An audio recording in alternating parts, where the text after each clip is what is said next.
Welcome to the Business Spotlight Series. My name is Mark McNulty, and I'm president of Action Coach Bluegrass. And today I have with me Peter Pickett, who is the founder of Pickett Brass and Blackburn Trumpets. And today we're going to be talking about his business and how he went from accidental entrepreneur to business owner and some of the challenges and best practices, and just share a peek into what it's really like to live a day in the life of a business owner. If this is your first time on the channel, be sure to like and hit the subscribe button so you get notifications when the future interviews drop. So Peter, welcome and thanks for being here today. Yeah, I appreciate it. Welcome. Glad to be here. All right, awesome. So Peter, tell us a little bit about your background and a little bit about Pickett Brass and Blackburn Trumpets. Sure. So Pickett Brass, namesake for myself, of course. I started in 2003. It's like Hewlett Packard, started in a garage behind my house. I like to make things. I'm a musician. I come from a very musical background, and I play trumpet. And so trumpets are a bunch of mechanical little parts, and much like anything, wanted to look nice and be functional. So I manufactured some parts in my garage, and very labor intensive, slow, inefficient, but it was fun and it was an act of creation. It was great. And so when I was going to community band rehearsal, just keeping the horn on my face, my friends would say, "Hey, that looks great. Can you make me a set?" And so I would make another set, and it would be very, very labor intensive and take forever. But after a year of that, I said, maybe there's something here. And so invested in just a little bit of machinery, no space, of course, just still running in my garage, and just made those parts for 3 or 4 years. And yeah, it's like a lot of those things. It's like an overburdening hobby, right? You're doing it all the time. You're not quite out of the hobby phase. You think you should do a business. So eventually we did incorporate and made it go. But that side of the business was not probably sustainable. And I think that's probably true for a lot of entrepreneurs when they start. You have a good idea, it goes somewhere, and then it just kind of loses its legs. Okay. So then Blackburn Trumpets came along. Yeah, these pieces and parts were being asked for and requested, but not at the scale. And in order to move out of the garage and to invest in more machinery, there had to be something that would scale. And scaling is like the most impossible thing. Being an engineer by background, I'm a control freak and want to have control, and that is not a recipe for scale. And so around 2008, 2009, we did expand a little bit to make these pieces and parts. But again, that lost its legs and it turned into having to find another product. And that was brass instrument mouthpieces, such as trumpet and trombone, cornet and French horn and such. And that really paved the way for growth. That is much more of a consumable product, more or less, lots more volume, lots more opportunities. And that eventually led to being able to fund doing the entire instrument. So we go from making a mouthpiece, which is one or two parts, to making cornets and trumpets that it's 100 parts. And all those parts are made in-house. And that is a totally different business, but it was able to stand on the shoulders of the mouthpiece business. And so stumbled into scale in that regard. Okay. So how do you spend your time today? As a founder, owner, what's a typical day or week for you? Sure, that's a great question. And people come by the shop for tours or visits, and it is a chance for me to step back and go, what actually do we do here? And where am I involved? And being, like I said, a little bit of a control freak, I'm more or less curious about how things work. And I want to know how the processes are moving, where things are getting stuck, how things are being made. And when things go out of your purview for a period of time, they make for a life of their own, which is the secret to scale, is letting go and letting other people actually take these processes and take these products and make them go. So a day in my life is I try to come in at the beginning of the day as an owner and not as an employee. I love doing stuff. I could do everything here and be happy. And that's probably my downfall, because I chase a shiny thing over here and I see a squirrel over there and I'm like, oh, this is so cool. And then the day's gone. So a lot of that creativity and outlet exists for me. It's a big playground, but at the same time, that doesn't do everybody else here or the business a lot of service. And so I have to start at least in the right mindset, think about big picture. What are we trying to do here? Where are we trying to grow? And then as the day goes on, I get deeper and deeper and lower level, solving whatever issues. I'm trying to learn how to delegate, which I am not very good at, but every day is a good day for practice for that. So it's a balance of really detailed oriented things, and then of course strategy and high level things. Okay. Tell us a little bit about your industry, so is there a ton of competition there? I mean, there's not a trumpet maker on every corner, so you're not, you don't have that to deal with. But Yes. as a former trumpet player myself, you've got the cons, you've got the right, there's the really, really big names in the industry, and then there's lots Yes. of mid-tier names. So, tell us, where do you fit into that, and what makes your instrument special? Yeah, and that was a thought process we had to go through before we even stepped into the arena. It's like, where are we starting? What do you want to be? And what are the opportunities? And you're right, there are the big players like Yamaha. I mean, Yamaha is a multi-billion-dollar industry that has basically unlimited funds and resources that we can only dream of. Now, thankfully, this industry, band and orchestra, is very collegial. Everybody gets along, right? And it doesn't do any good to either badmouth or try to disgrace a competitor. Everybody has their thing. And thankfully, because of how these things are designed, there are unlimited variations. It's like buying shoes. There are unlimited shoe styles, there are unlimited colors, there are unlimited everything. And so there is room for all the Reeboks and the Nikes and the Adidas and so on and so forth. That's the same for us, maybe a couple orders of magnitude smaller, but there is plenty of room. And so we're basically smack dab in the middle. There are lots of one-person companies. There are makers who, again, operate out of the garage, very boutique, very successful, very low overhead, no interest in scaling to anything larger. Yeah, peace, that's great. And then, of course, you have the Conn-Selmers and the Boks and the Yamahas at the other end with hundreds of employees. And we're right in the middle with 10 employees. And so it doesn't sound like it's huge, but that segment between 10 employees and maybe 60 or 70 employees, that's the meat of the market. And that's true across Europe with a bunch of makers, lots of small makers. And then, of course, in the US, there is, again, Conn-Selmer up in Elkhart, there's Getson, there's Shires, and unfortunately, that's about it. There was Canstel, which was 30 or 40 employees in California, but they went out of business after the death of the founder, unfortunately. And so we're right there in the middle, maybe on the bottom side of that mid. Okay. What is it that makes you special? That's a great question, because these products look the same. From 10 feet away, every trumpet looks the same. And that's, frankly, that's a hard challenge, because you have multiple types of customers, and a lot of them just are basically looking at face value. There's price, quality, and service, and you only get two. And so people are always looking for price. And so then they either compromise on quality or service. And so with us, you're not necessarily getting the cheapest price, but you get handcrafted, great background in terms of design with William Cardwell and Cliff Blackburn. Very functional, very high performing. I mean, there's no doubt. So anybody that comes here, they make a trip, they end up buying something. There is no question. Once they walk through, they see the people, they smell the shop, they see what it takes, and they see the care that goes into it. Ultimately, that is the sale closer. Now, if you don't come to the shop, that is very difficult to convey. We can do endless social media posts and this and that, and talking, but everybody can say that. It's when you see it that it makes a huge difference. And that's one of our challenges, is to communicate that outside of the very few people, of course, that actually end up coming here. Okay. All right, good. So how do you market the business? Obviously word of mouth, I'm sure, is within the music industry, right? Word of mouth, right? Somebody's like, Yes. Wow, that's a awesome looking and sounding trump. I'm a former trumpet player, so I've seen and heard great sounding trumpets, and I've seen and heard the cheap ones. They're different, right? Yes. They're different. And it's different on both sides of the horn, right? So as a player, you know what it feels like to play something that just doesn't feel good, whether a mouthpiece or a horn. And on the flip side, you hear terrible sounding instruments played by great people.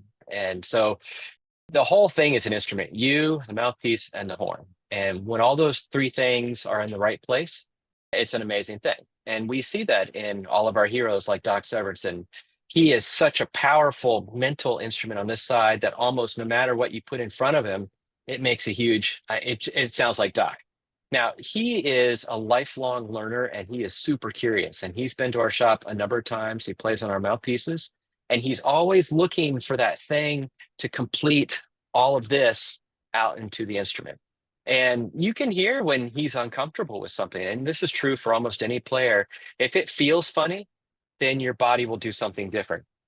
Going back to the shoe analogy, when you put shoes on your feet that don't feel good, arches in the wrong place, wrong size, too tight, you can still walk and you can still run, but boy, you look funny because you're trying to do things with something that's not a good fit. And so when we go to shows, part of our job is to put those shoes on you and let you walk around the room.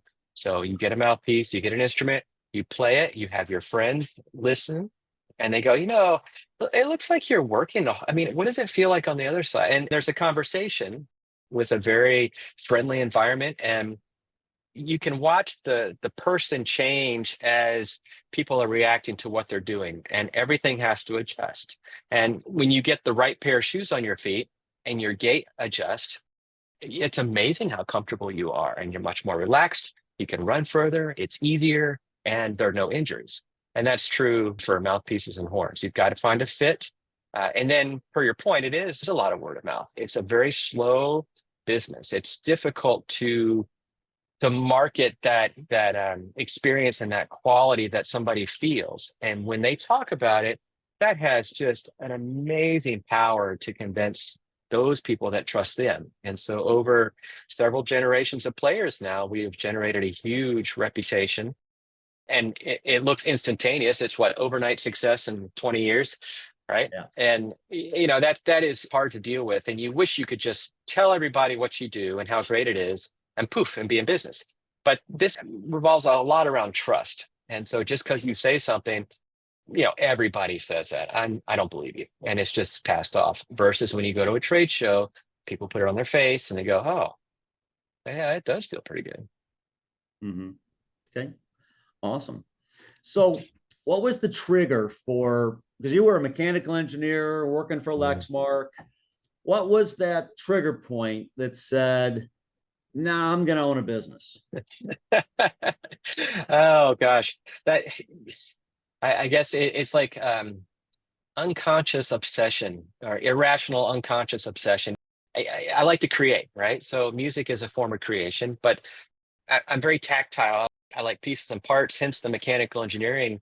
My dad was electrical, and it was interesting and I could do it, but I couldn't see anything, right? Yes, you could make the light come on and you could do lots of things, but ultimately, while at Virginia Tech, I got involved into mechatronics, which is the marriage of mechanical engineering and electronics, to really make stuff happen. And all that creation, all that motion stuff that you could see was really something.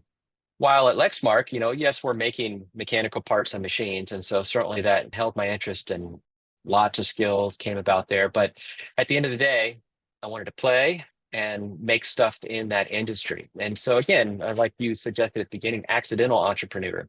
So as this business developed and the mouthpieces started to take off, life calls your bluff, right? 2 full-time jobs and a couple of kids. And it's like, all right, hold on. What are we doing here? You need to pick. And so, yeah, in 2014, it ended up being picking this business over Lexmark, and took an early retirement. And, here we are. And that was a ridiculous risk to take. And in hindsight, everything looks like it made perfect sense. In the moment, nothing makes sense. And so I think there are a lot of people who say, with a side hustle, once this side hustle starts matching my current pay, then I'll leave. Well, a lot of cases, that's nearly impossible. And so I call it a crack check, where you get addicted to that paycheck from your day gig. And it's nearly impossible to walk away from that. And that's okay, right? I'm not poo-pooing that. I often have regrets and saying I should have stayed and not done this, depending on the day, right? But at the same time, I think I would have regretted not trying to do this and to see where it went. And the only way to do that is to jump in with both feet. Yeah. I've always called what you did, and I did something similar coming out of my engineering career, is an entrepreneurial seizure. Yes, because you don't. It doesn't. There's not just one day, well, I'm making twice as much money on my side hustle as I am on my day job. That just doesn't happen. There's just something that just goes, I got to do this, right? Yeah. Well, in some cases that does happen, and it's very frustrating at some level. It's like, well, I'm not good enough, and there's all this self-esteem issues that come out, that it brings out every insecurity that you have, because you're all by yourself. And so you do see those cases where people, and media is the worst for that. It's like, look at this guy. He makes $1 million, a year now, and it was just a side hustle. He spends 2 hours a week. I'm missing something. I did something wrong. And it goes all over the place, right? And this industry being manufacturing, the music industry, I mean, those are two strikes against you in terms of being a Silicon Valley startup, right? Nobody manufactures in the US and nobody does not software. It's like, well, there's no software sales here. And so that's really frustrating. So yes, you have a seizure, you're like, what the hell? Let me just go do it. And you almost have to do it, right? In order to see if it's going to work. Mm-hmm. So what are some of the early challenges you had to overcome? Early challenges. Well, the biggest challenge is this right here, because I wanted to do everything. And that's fine, but you can't expect to do a lot of everything if you are doing everything. And I think I think it was valuable because then you got absolute firsthand experience on everything, and so you know what it takes. And that's good and bad. I think I have a couple of friends who don't know how to do everything, and they have much more successful businesses because they were forced to outsource to scale almost by default from the beginning. So I can see benefits to both ways, but that's my daily battle, is to take all these things that I can do, mediocre at best, but I can do it, and then letting that go, spending the money, and trusting such that other things can go. So early on, didn't get a full accounting package because I can do that myself on a spreadsheet. You didn't buy the top of the line machines because I can make machines that are good enough, and everything was fine. It was good enough.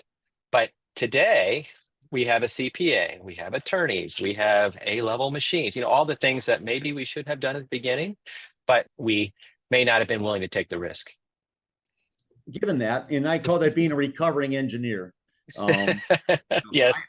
I left the engineering world completely, so I'm farther along in my recovery.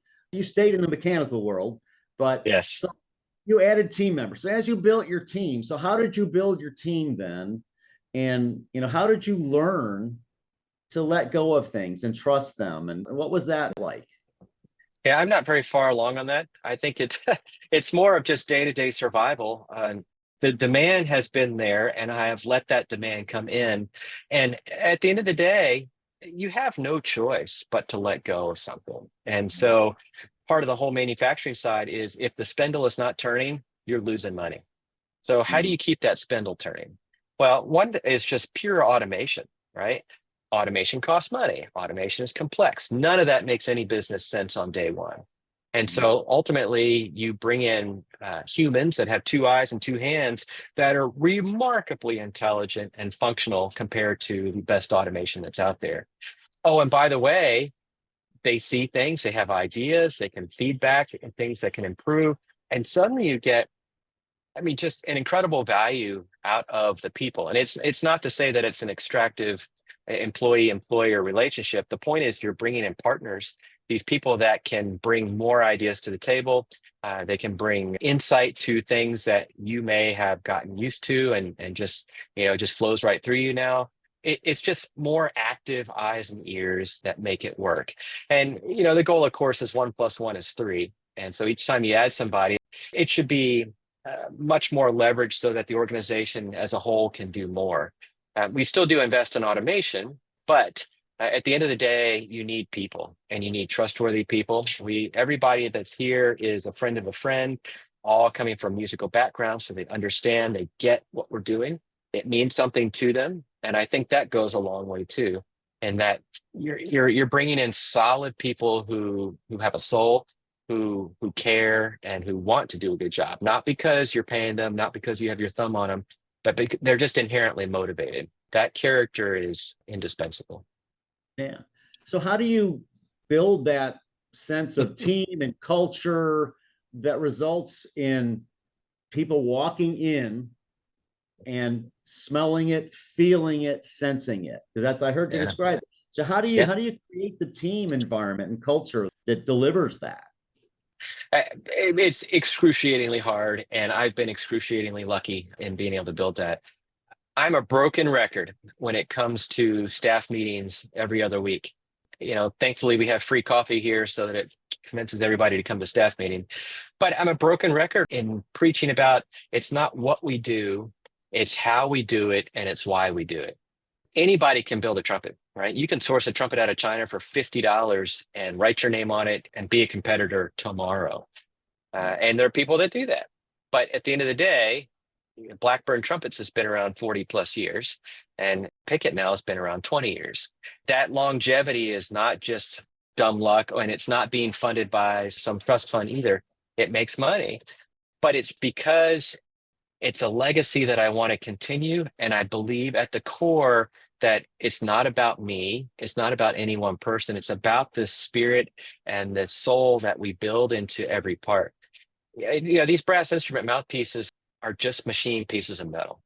And at the end of the day, when little Johnny has saved his money, just like I did when I was in middle school, saved his $50, $100, he bought that one mouthpiece and you open that thing out of the box.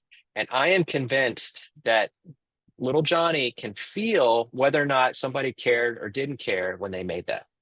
And we get testimonials, and maybe they're anecdotal, but people are really excited because they have anticipated this part. We took care, and when we made it, it had their name on it all the way through the process. Everybody knows why they're making every part. Little Johnny's not there with you, but it's as close as you can get. And I think that soul and remembering that our life revolves around the people that we serve, and that we're not just making widgets, we're making them very efficiently, very skillfully, and very well. And all those things wrapped together turns it into not just an assembly line job, but more of an artisan production. Okay, awesome. So let's talk a little bit about business. So are you a goal setter? Bigger, better, faster. Oh, wait, that's the trumpet player. It's higher, faster, louder. Always have those goals. So then can you share kind of where do you want to be 3 to 5 years from now? Do you have growth plans? Yeah, goal setting is very good. Otherwise, and I know this certainly myself, is that you just wander around, chasing after the little shiny object. And that's fine, but don't complain to me later that, you didn't get to where you were going because you never decided that you're going there. So the business here has basically two, maybe three realistic goals, or three really solid goals. The first is just brutal revenue growth, right? And that is not to grow and burn down the world or anything, but we need to get to a size that is self-sustaining, and ultimately the second goal is higher margin. So as revenue gets to a point, you're more cost effective, your margin goes up, and then everything is a much more stable and thicker organization. We did go through, I guess, probably the first 10 years, even like probably 10 or 15 years on not quite the Silicon Valley burn rate, but you had to put everything back in order to get to somewhere, right?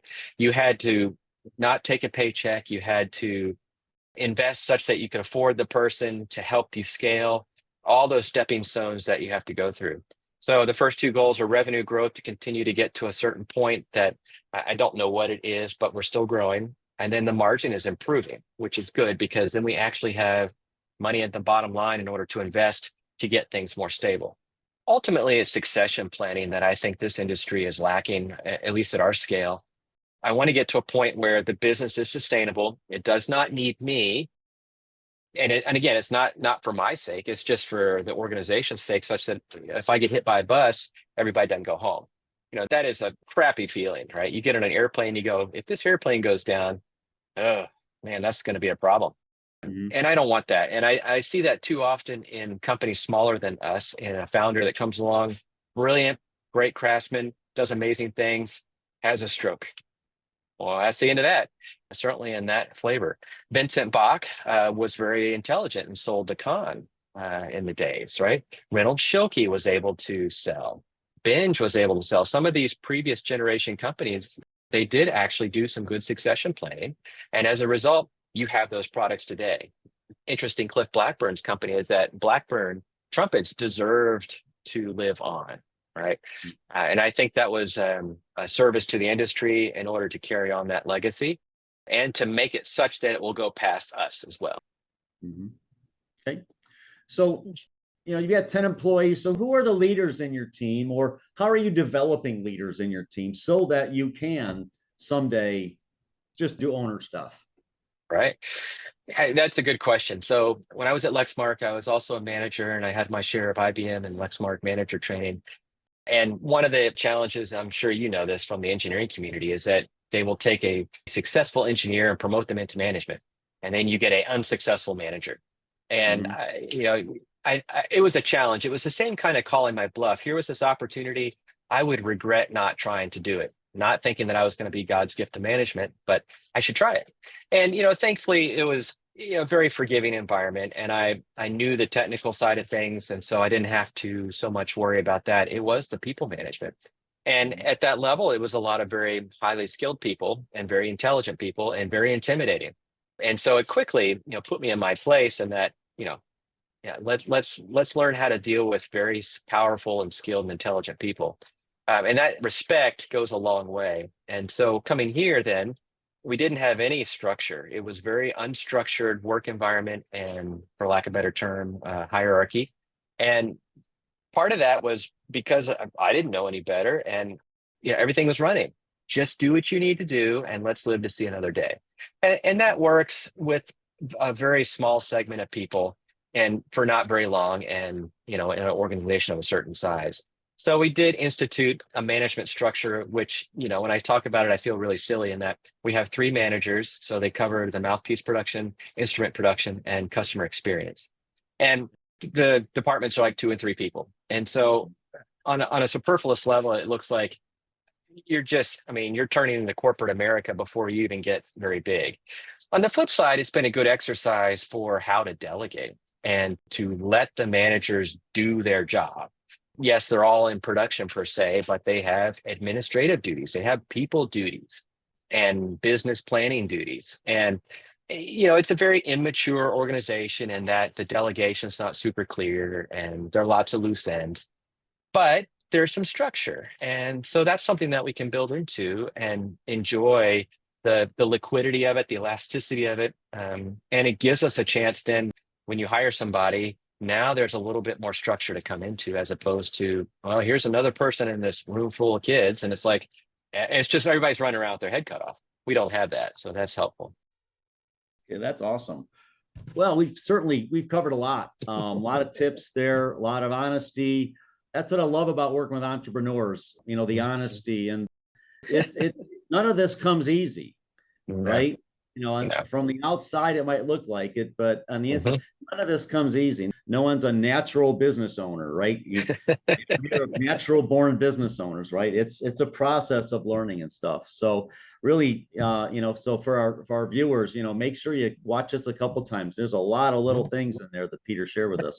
So Peter, got last few questions here for you, just Mhm. real quick. What is your key to success? Hmm. Yeah, that's a good question. Certainly in the beginning, it was just the complete irrational unconscious drive.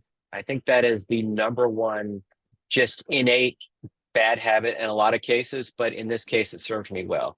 Unconscious in that you just did what you needed to do. Irrational because it didn't make any sense. Why are you spending so long on this?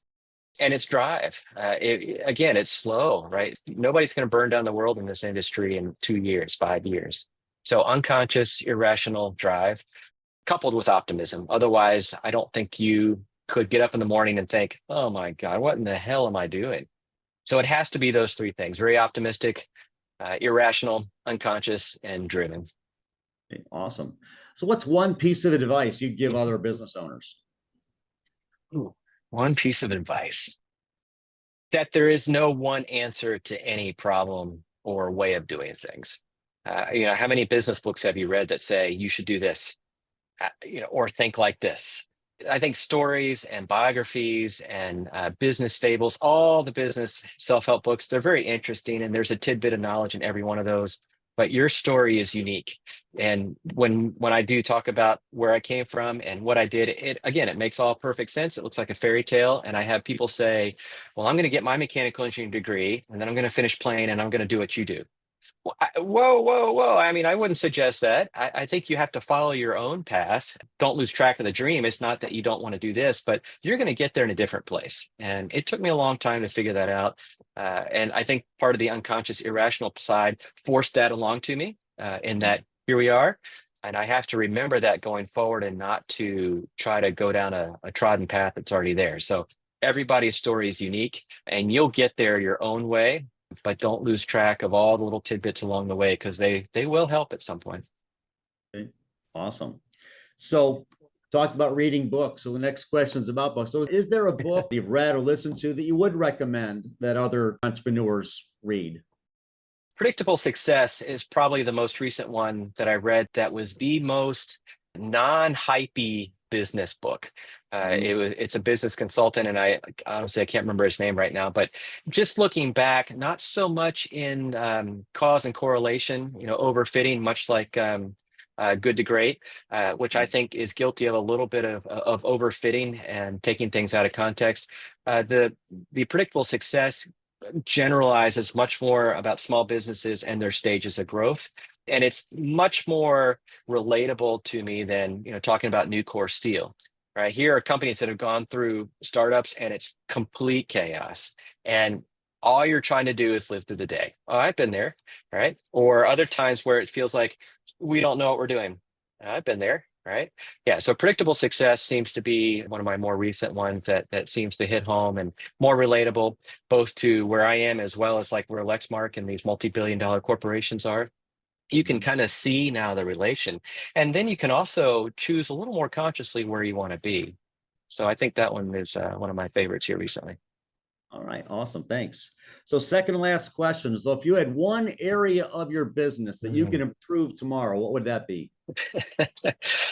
Oh, one area of business. So one of our challenges used to be just the finance side on record keeping. And it's something that's so easy to let go. And I finally got with it 5 or 10 years ago. It's like, you have to have an accounting system. So at least that side, accounts payable, receivable, payroll, don't do those things because that's a waste of your time. But now it's turned into marketing and CRM systems. Again, it gets to a certain point where your spreadsheet's not going to do it, and that is difficult because we didn't know what we needed 3 or 4 years ago, and so we bought into Mailchimp, we bought into Constant Contact, HubSpot, Salesforce, you name it, and we just had a talk this morning about this is what we actually need, and this makes sense. I think spending more time on tools, honestly, in the beginning, even though they seem like overkill, I think that is something that helps you scale. Just because you can doesn't mean you should, and you get these tools that can do those things that you can do that will ultimately help you grow and let you focus on the things that either you're better at or that the business would benefit more. Okay. All right, awesome. So people that want to learn more about your products and your processes and your team, where do they go to find out more? So yeah, go to our website. It's Pickett Blackburn, Pickett Blackburn.com. So Pickett Brass and Blackburn Trumpets. We have obviously lots of social media presence on Facebook and Instagram and Twitter and LinkedIn and TikTok. List goes on, doesn't it? Yeah, so lots of good press out there, lots of good pictures. Again, it's a very visual business. We made the bugle for the Kentucky Derby this past May, so there was a lot of visual that came out of that, which is super exciting. You can't buy that kind of press, and so look up the Kentucky Derby, and then of course come to trade shows. So our trade show season starts in December at the Midwest Clinic in Chicago at the McCormick Center, and then we go to a bunch of Music Education Association shows. And again, it's a chance to meet and greet and to get stuff on your face and chat about stuff. Okay, awesome. All right, great. So my last question for you today, what inspires you the most right now? What inspires me the most? Something that rejuvenates me every day, even though each day I come in, I'm nauseous. About an hour goes by and I'm okay. And that's every day. It's a putrid feeling and it makes you want to quit before you even start. But I know that once I get through that, I'm okay. It's seeing stuff and seeing people creating these amazing things. And that seems kind of trivial because you see something, it's neither here nor there. We, organization, whether it's people, automation, software company, whatever, made this. It's very tactile. And everybody goes home with dirty hands and they did something today. That makes me feel good. And I think that makes a lot of people feel good. We do tours for elementary, middle, and high school. And you see people kind of light comes on when they say, oh, so you did this. right? I think that's missing. And so that helps me in the morning, seeing shiny things and seeing people loving what they're doing. And then the day goes on and then I can do stuff. Awesome. Thank you. Well, listeners, viewers, this has been Peter Pickett with Pickett Brass and Blackburn Trumpets. Peter, thank you so much for sharing your time with us today. This has really been interesting and enlightening. And I love hearing from a fellow former engineer. Yes, recovering engineer, as you would say. Yeah. So thank you so much for your time today. I really appreciate it. Yeah, you're welcome. Thank you. All right. So viewers, this has been Peter Pickett with Pickett Brass, Blackburn Trumpets. Bookmark this, watch it a couple times, and we will see you on the next interview. Thanks.